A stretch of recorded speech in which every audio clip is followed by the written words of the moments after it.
আরে দেখ টমি, জ্যাকেটটি কত সুন্দর তোকে মানিয়েছে। আরে দেখো, আমার জামাটি অনেক সুন্দর হয়েছে, কিন্তু তোমার জন্য কিছু নাওনি? একটা চাদর পছন্দ করেছিলাম, কিন্তু পরে আর নিইনি। সামনে তো নতুন বছর আসছে, যা ভালো লাগে নতুন একটা কিছু নিয়ে নিতে।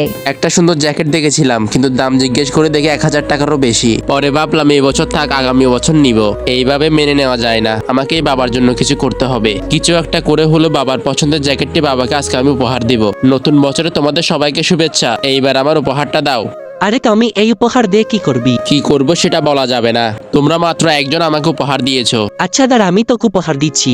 এই নে তোর উপহার। আর এটা আমার তরফ থেকে। তোমাদের সবার নতুন বছর ভালো কাটুক। আমি এখন যাই, তোমাকে নতুন বছরের শুভেচ্ছা। এবার আমার উপহারটা দাও। এই নে টমি তোর উপহার। আরে টমি, তুমি এখানে কেন এসেছো? ওই জ্যাকেটটাই বাবা চেয়েছিল, ওইটা বাবাকে অনেক সুন্দর মানাবে। আরে দোকানদার, আমি ওই জ্যাকেটটা কিনবো। কিন্তু ওইটার দামটা অনেক বেশি, প্রায় 1500 টাকা। আরে এই নাও তোমার টাকা। বাবা দেখো, তোমার জন্য কি নিয়ে এসেছি। আরে এটা তো সেই জ্যাকেটটা যেটা আমি পছন্দ করেছিলাম। কিন্তু টমি, তুমি এত টাকা কোথায় পেলে? এই যে দেখো, সে তার উপহার টাকা দিয়ে তোমার জন্য এই জ্যাকেটটি কিনেছে। জ্যাকেটটা পেয়ে বাবাকে অনেক খুশি লাগছে। টমি দেখ তো আমাকে সুন্দর লাগছে কিনা।